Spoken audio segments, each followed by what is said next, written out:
இன்றைக்கி நாம் பாரதி பாஸ்கர் அவர்களோட கதை தான் பார்க்க போகிறோம். பாரதி பாஸ்கர் எல்லாருக்கும் ரொம்ப அறிமுகமானவங்க, நிறைய செய்திகளை நமக்கு சொல்லிக்கிட்டே இருக்கிறவங்க. எல்லாரோட கதைகளையும் அவங்க நமக்கு சொல்கிறாங்க. அவங்களோட கதையை நாம் மற்றவங்களுக்கு சொல்லலாமே அப்படிங்கிற ஒரு ஆசையினால தான் அவங்களோட கதையை நான் இன்றைக்கி எடுத்துக்கிட்டேன். கதையோட பேரே ரொம்ப நல்லா இருந்துச்சு. அப்பா என்னும் வில்லன். அப்பா எப்போங்க வில்லன் ஆவார்? இந்த கதையை பார்க்கும்போது அது எப்படி அப்படிங்கிறது நமக்கு புரியுது. இந்த கதையில் வரக்கூடிய முக்கியமான கதாபாத்திரம் கௌரி அப்படிங்கிற ஒரு பெண்ணு. அந்த பெண்ணு எப்போவுமே அவங்க அம்மாவை பார்த்து கேட்பா, எப்படிம்மா நம்பியார், அசோகன், வீரப்பா, மனோகர், ராம்தாஸ் இவங்க எல்லாரையும் மிக்சியில் போட்டு அரைச்ச கலவையில் பண்ணின ஆளை போய் கல்யாணம் பண்ணிக்கிட்டு இருக்கியே அப்படின்னு கேட்பான். அப்போ அவங்க அம்மா என்ன பண்ணுவா, ஏண்டி பிரகாஷ் ராஜ், ஆனந்தராஜ், ரகுவரன் இவங்களெல்லாம் விட்டுட்டியே அப்படின்னு அந்த அம்மா சிரிக்காமையே கேட்பாங்க.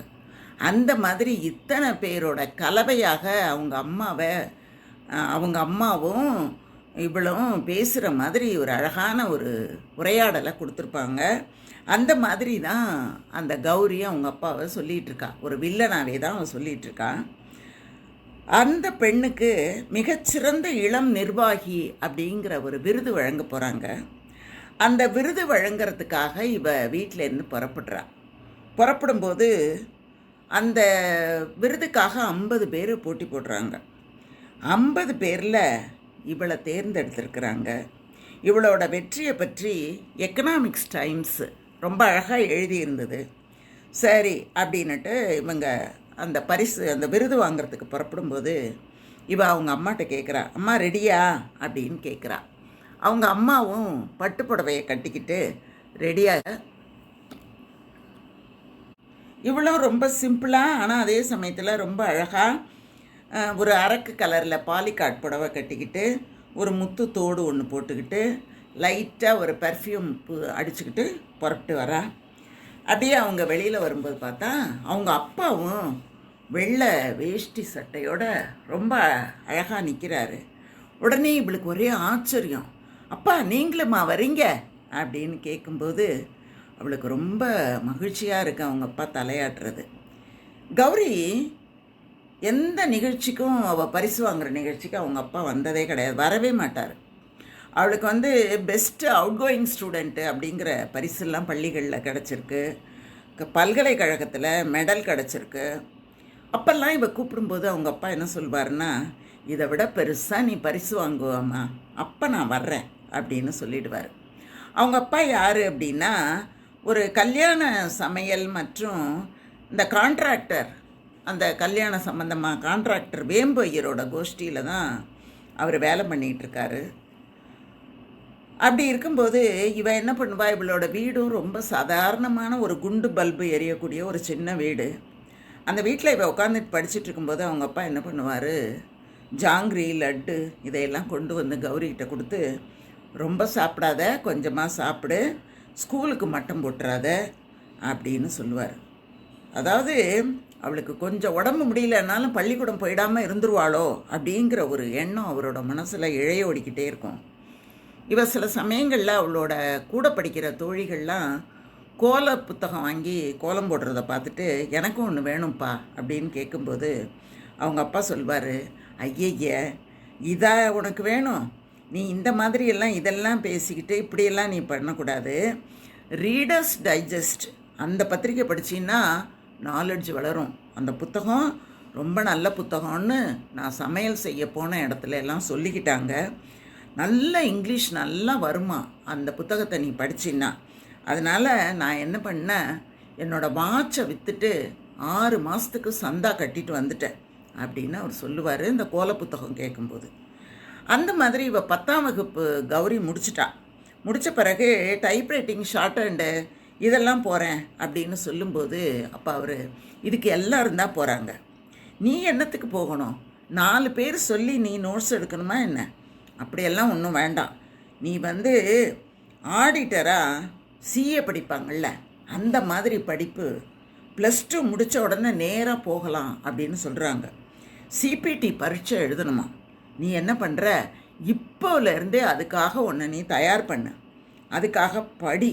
நான் அதுக்கு நீ படிக்கணுங்கிறதுக்காக கோச்சிங் சென்டரில் பணம் கட்டிட்டு வந்துட்டேன். வேம்பு அண்ணா இருக்கார்ல, அவர்கிட்ட முன்கூட்டியே அட்வான்ஸ் வாங்கி கொண்டு போய் கட்டிட்டு வந்துட்டேன் அப்படின்னு சொல்லுவார் அவர். அவங்க அம்மா இருக்காங்களே, கௌரியோட அம்மா, அவங்க என்ன பண்ணுவாங்க, பொம்பளை பொண்ணு தானே, இதுக்கு குழம்பு ரசம்லாம் வைக்க தெரிய வேண்டாமா, கடலை பருப்புக்கும் துவரம் பருப்புக்கும் இன்னும் இவளுக்கு வித்தியாசமே தெரியல அப்படின்னு அம்மா சொல்லும்போது, இங்கே பாரு, குழம்பு ரசம் வைக்க ஒன்றை மாதிரி 1000 பெண்கள் இருக்காங்க, என்ன மாதிரி 1000 ஆண்களும் இருக்காங்க. இவ வித்தியாசமாக இருக்கட்டுமே, சமயக்கட்டு பக்கம் வரக்கூடாது இவ அப்படின்னு அவங்க அப்பா சொல்வார். அப்போல்லாம் கௌரிக்கு ரொம்ப ஆச்சரியமாக இருக்கும். இவர் என்ன சாதாரண மனுஷனா, இல்லை வேறு ஏதாவதா, இவர் சிந்தட்டிக் எதுலையாவது ஒரு பண்ணியிருக்கு, இவருக்கு இரக்கமே கிடையாதா, படிப்பை தவிர இவருக்கு வேறு எதுவுமே தெரியாதா, பொண்ணுக்கு நீளமாக தலைமுடி இருக்கிறதுனால அந்த தலைமுடியை அலசுறதுக்கும் சீவறதுக்கும் நேரம் ஆகுதுன்னு, பள்ளி படிப்பும் வீணாக போகுதுன்னு முடியை கூட்டிகிட்டு போய் வெட்டிட்டு வந்துட்டாரு அந்த கௌரியோட முடியை. அந்த மாதிரி இவர் எந்த இடத்துக்காவது சமையலுக்கு போனாருன்னா அங்கே போய் உங்கள் வீட்டு பிள்ளைங்கள்லாம் என்ன படிக்கிறாங்க அப்படின்னு கேள்வி கேட்பார்.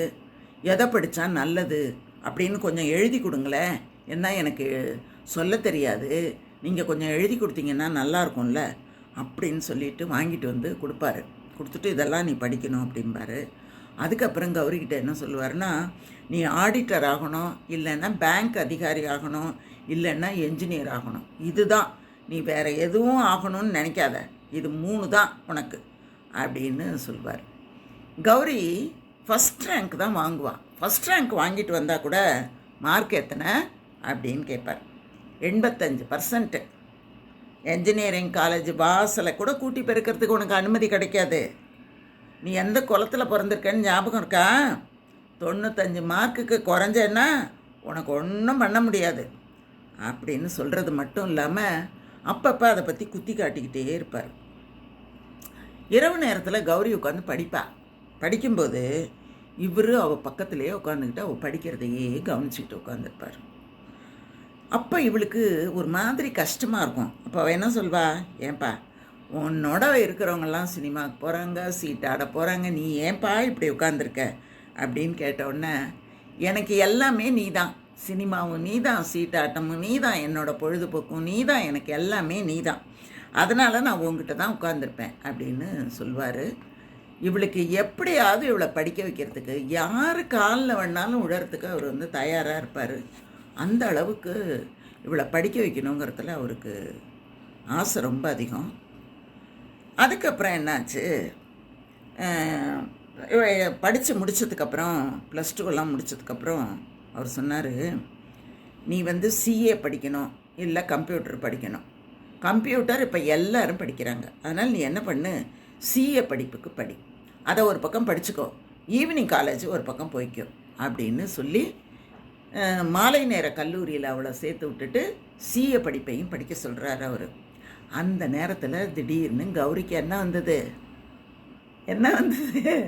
எல்லாருக்கும் வர்ற மாதிரி காதல் தான் அவளுக்கும் வந்துட்டுது. அவள் வீட்டுக்கு பக்கத்தில் ஒரு பெரிய பணக்காரரோட பையன் ஒருத்தன் இருக்கான், ரவின்னு பேர். இவ என்ன பண்ணுவா, கௌரியும் அவங்க அம்மாவும் லீவு நாளில் டிவி பார்க்குறதுக்கு அவங்க வீட்டுக்கு போவாங்க, அந்த ரவி வீட்டுக்கு போவாங்க. அப்போ இவ ரவியை பார்த்துருக்கா. நல்ல உடல்வாகு, நல்ல டிஷர்ட்டு, எல்லாம் நல்ல விலை உயர்ந்த டிஷர்ட்டு தான் போடுவாள். அவனுக்கு அவங்க அப்பாவோட பிஸ்னஸ் இருக்குது, மோட்டர் சைக்கிளில் ஏறிக்கிட்டு நல்லா ஊர் சுற்றுவான். அவனை அவளுக்கு ரொம்ப பிடிச்சி போயிடுது. இவன் என்ன பண்ணுறான், அவளை பார்த்துட்டு ஐ லவ் யூ சொல்லிக்கிறான். சொன்ன உடனே கௌரிக்கு ஒரே சந்தோஷம். அவள் ஏன் இப்படி பலவீனமாக இருக்காங்கிறது ரவிக்கும் புரியுது. சில சமயத்தில் அவன் அத்துமீறவும் பார்க்குறான். அப்போல்லாம் அவன் என்ன பண்ணுவாள், வேண்டாம் ரவி அப்படின்னு மெதுவாக தான் சொல்லுவாள். உடனே அவன் கேட்பான், என்ன உங்கள் அப்பா கிட்ட உனக்கு பயமா அப்படின்னு கேட்பான். அட அதெல்லாம் இல்லை, உன் இஷ்டம்தான் அப்படின்னு சொல்லுவாள். அவள் ஏன் அப்படி சொல்கிறாங்கிறது அவளுக்கே புரியறதில்ல. ரவி மேலே நமக்கு ரொம்ப காதல் இருக்கா, இல்லை நம்ம அப்பா மேலே நமக்கு வெறுப்பா, அப்படியெல்லாம் அவள் யோசிப்பாள். ஒரு தடவை என்ன ஆச்சுன்னா, இவங்க வீட்டுக்கும் ரவி வீட்டுக்கும் கௌரி வீட்டுக்கும் நடுவில் ஒரு இருட்டான இடம் இருந்தது. அங்கே அவன் என்ன பண்ணான், கௌரியோட தோளை மேலே கையை போட்டு பக்கத்தில் இழுக்கிறான். அதை கௌரியோட அப்பா பார்த்துட்டாரு. இதை பார்த்தோன்னா கௌரிக்கு பயந்தானே வந்திருக்கணும். ஆனால் கௌரிக்கு ஒரு ஆறுதல், நல்ல காலம் அப்பா பார்த்துட்டாரு, இனிமேல் நமக்கு கவலையே இல்லை அப்படின்னு அவன் நினச்சிக்கிட்டு வீட்டுக்கு வரா. வீட்டுக்கு வந்து பார்த்தா, இவள் வீட்டுக்கு வர்றதுக்கு முன்னால் அவர் பார்த்துட்டு போன உடனேயே அவள் ஒரு கற்பனை வேற பண்ண ஆரம்பிச்சிடுறான். நம்ம இப்போ வீட்டுக்கு போனோம்னா அப்பா என்ன பண்ணுவார், அடி அடின்னு அடிக்க ஆரம்பிப்பார். அப்போ ரவி ஓடி வந்து நம்மளை வந்து காப்பாற்றுவான். அப்பா அடித்து சோர்ந்து போய் புத்தகத்தையெல்லாம் போட்டு மிதிப்பார். இவன் என்ன பண்ணுவா, ரவியோட சேர்ந்துக்கிட்டு பீச்சில் போய் சுற்றுவா. அப்படிங்கிற வரைக்கும் தான் அவள் கற்பனை பண்ணுறான். அதுக்கு மேலே அவளால் கற்பனை பண்ண தெரியல. ஏன்னா சினிமாவில் அது வரைக்கும் தானே காட்டியிருக்காங்க, அதனால அதோடையே இருக்கா. அப்படியே அந்த கற்பனையிலேயே வீட்டுக்கு போகிறான். அவங்க அப்பா என்ன பண்ணுறாரு, வீட்டில் உட்காந்துருக்கிறவர் அவளை பார்த்துட்டு, பரீட்சையெல்லாம் நல்லா எழுதிட்டியா அப்படின்னு கேட்குறாரு. இவன் என்ன நினச்சிட்டு போகிறா, அங்கே போனால் ஒரு பெரிய பூகம்பம் வெடிக்க போகுது, இடி இடிக்க போகுது அப்படின்னு போகிறா. ஆனால் அங்கே ஒன்றும் கிடையாது. உடனே இவளுக்கு அப்பா பார்த்தாரா பார்க்கலையா அப்படின்னு ஒரு சந்தேகம். உடனே கேட்குறா, என்னையும் ரவியையும் நீங்கள் பார்த்தீங்களா அப்படின்னு அவங்க அப்பா கேட்டோன்னா, அப்படிங்கிறாரு. அவரை தான் நான் கல்யாணம் பண்ணிக்க போகிறேன், தாராளமாக பண்ணிக்கோ. உடனே அவங்க அம்மா காய்ச்சி முச்சுன்னு கத்துறா. அவன் யார் என்ன ஏதாவது தெரியுதா, நீங்கள் பாட்டுக்கு அப்படி சொல்கிறீங்க அப்படின்னு சொன்ன உடனேயே இவ என்ன பண்ணுறா, அவங்க அம்மாவை அப்படி பார்க்குறாரு, அப்படியே கண்ணாலேயே அடக்கிறாரு. அடக்கும்போது இவ சொல்கிறா, காதலுக்கு ஜாதி மதம்லாம் ஒன்றும் கிடையாது அப்படின்னு சொன்ன உடனே, கௌரி நீ யாரை வேணால் கல்யாணம் பண்ணிக்கோ, ஆனால் ஒரே ஒரு கண்டிஷன், அதை மட்டும் பண்ணிவிட்டு நீ யாரை வேணால் கல்யாணம் பண்ணிக்கோ அப்படின்னு சொல்கிறாரு அவங்க அப்பா. உடனே என்ன அப்படின்னு கேட்குறா. நீ என்ன பண்ணணும், இந்த சிஏ படிப்பை முடிச்சிடணும், வேலையும் தேடிக்கணும், 1 வருஷம் கட்டாயமாக நீ என்ன பண்ணணும், வேலை பார்த்துடணும். நீ வேலை பார்த்ததுக்கு பிறகு அந்த 1 வருஷம் முடிஞ்ச பிறகு நீ யாரை வேணால் கல்யாணம் பண்ணிக்கோ, என்ன வேணால் பண்ணிக்கோ, அதுக்கப்புறம் நான் உன்னை ஒன்றுமே கேட்க மாட்டேன் அப்படின்னு அவங்க அப்பா சொன்ன உடனே கௌரி யோசிக்கிறா. சண்டை போடுறவங்ககிட்ட தானே நம்ம சண்டை போட முடியும். சண்டையே போட மாட்டேன்னு ஒருத்தர் சொல்கிறாரு, நம்ம சொல்கிறதுக்கு சரின்னு சொல்கிறவர்கிட்ட போய் என்ன சண்டை போடுறது அப்படின்னு அவளுக்கு புரியலை. சரின்னு படிக்க ஆரம்பிக்கிறா. வெறித்தனமாக படிக்கிறா. படித்து நல்ல மார்க் வாங்குறா. ஆனால் இவள் வேலைக்கு போகிறது ரவிக்கு பிடிக்காது, அதுவும் இவளுக்கு தெரியும். இருந்தாலும் அவள் வந்து நல்லா படிக்கிறா. படிக்கிறதோடு மட்டும் இல்லாமல் இந்த விஷயத்தை ரவிக்கிட்ட போய் சொல்கிறா. அப்போ அவன் என்ன பண்ணுறான், நான் இந்த பாரு, இவர் மரோ சரித்திரா ஸ்டைலு, கிழவன் கில்லாடி, ஒத்துக்காத. நீ எப்போ படித்து முடிச்சு, நீ எப்போ வேலைக்கு போய், நீ வேலையில் போய் 1 வருஷம் இருந்துட்டு எப்போ நாம் கல்யாணம் பண்ணிக்கிறது, இதெல்லாம் ஒன்றும் நடக்காது, நீ சும்மா இரு அப்படின்னு சொல்கிறான். அதை இவங்க அப்பா கிட்ட வேற சொல்கிறா. அப்போ அவங்க அப்பா சொல்கிறாரு, இந்த பாரு, மரோ சரித்திரா அதெல்லாம் எனக்கு தெரியாது, ஆனால் நீ என்ன பண்ணு, எப்போதும் போல் அவனை பாரு, அவனோட பேசு, அவனுக்கு லெட்டர் போடு, நீ என்ன வேணால் பண்ணிக்கோ, நான் உன்னை ஒரு வார்த்தை கூட கேட்க மாட்டேன், என்ன வேணால் பண்ணிக்கோ. ஆனால் ஒரு விஷயம், 1 வருஷம் நீ வேலை பார்த்து முடிஞ்ச பிறகு தான் கல்யாணம், இதை மட்டும் நீ உன்னோட மனசில் வச்சுக்கோ அப்படின்னு அவங்க அப்பா சொல்லிடுறாரு. சொன்ன உடனே இவ சரி அப்படின்ட்டு அவங்கிட்ட சொல்கிறா, இதை பாருங்கள், நான் இதை இப்போ எக்ஸாம் எழுதினேன்னா முடிஞ்சதுக்கப்புறம் ஒரே வருஷத்தில் நான் வேலை பார்த்து முடிச்சிடுவேன். அதுக்கப்புறம் உங்கள் இஷ்டம் மாதிரியே கல்யாணம் பண்ணிக்கிட்டு உங்களுக்கு சமைச்சு போட்டுக்கிட்டு துணி துவைச்சி போட்டுக்கிட்டு குழந்தைங்கள பெற்றுக்கிட்டு சந்தோஷமாக நம்ம இருப்போம் அப்படின்னு சொன்ன உடனே சொல்லிடுறா. அதே மாதிரி நல்லா படிச்சிடுறா, நல்ல ரேங்க், ஆல் இண்டியா ரேங்க் வாங்குறாவ. வாங்கினோன்னே ஒரு பெரிய கம்பெனியில் அவளுக்கு வேலை கிடைக்கிது. அந்த கம்பெனிக்கு அவள் போனால் அங்கே எல்லோரும் இங்கிலீஷ்லேயே பேசிகிட்டு இருக்காங்க. இவள் சாதாரண பள்ளிக்கூடத்தில் படித்தவ, சாதாரண குடும்ப பொண்ணு. இவளுக்கு அந்த அளவுக்கு முடியலை. ஆனால் கூட அங்கே வேலை கிடச்சிட்டதில்ல. அவங்க என்ன பண்ணுறாங்க, கொஞ்சம் புத்தகத்தை அள்ளி கொண்டு இவகிட்ட கொடுத்து, இந்த வேலை பற்றிய புத்தகங்கள்லாம் இதுதான், இதை நீ படித்து முடி அப்படின்னு சொல்லிட்டு 5 மணிக்கு அலுவலகம் முடியும். அப்படின்னு சொல்லிட்டு போயிடுறாங்க. 5 மணி ஆயிடுது. அலுவலகத்தில் இருக்கிறவங்க யாரும் வீட்டுக்கு கிளம்புற மாதிரியே தெரியலை. இவளுக்கு இது ஒன்றுமே புரியல. அந்த சமயத்தில் அவரோட மேலதிகாரி என்ன பண்ணுறாரு, ஒரு 5 நிமிஷம் வெயிட் பண்ண, இதோ ஒரு மீட்டிங் ஒன்று இருக்குது, முடிச்சுட்டு வந்துடுறேன் அப்படின்ட்டு போகிறாரு. அன்னைக்கு அவர் ரவியை வேற சந்திக்க வேண்டியது இருக்குது. அந்த மாதிரி ஒரு நேரம் இவர் என்ன பண்ணுறாரு, அங்கே போகிறவர் 8:45 வரைக்கும் வரவே இல்லை. அது வரைக்கும் அவள் அந்த அலுவலகத்திலேயே உட்காந்து கிடக்கிறா. 8:45க்கு அவர் வர்றவர் என்ன சொல்கிறாரு, ஐயோ ரொம்ப லேட் ஆகிட்டுது, ரொம்ப ரொம்ப சாரி அப்படின்னு சொன்ன உடனே இவளுக்கு ரொம்ப கோவம் வருது. சரி என்ன பண்ணுறது அப்படின்னு சொல்லிட்டு வீட்டுக்கு வரும்போது மணி 10. இதே மாதிரி போனால் 1 வருஷம் வரைக்கும் நான் இருக்க மாட்டேன், செத்தே போயிடுவேன் அப்படின்னு அவன் நினச்சிக்கிட்டு இருக்கா. இந்த மாதிரி 1 நாள் இல்லை 2 நாள் இல்லை, அப்பப்போ ஏதாவது ஒரு வேலை, அங்கே போக வேண்டியதாக இருக்குது, இங்கே போக வேண்டியதாக இருக்குது, தலைமையகத்துக்கு ரிப்போர்ட் தயார் பண்ண வேண்டியதாக இருக்குது. இந்த மாதிரி ஏதாவது ஒரு வேலை இருந்துக்கிட்டே இருக்குது.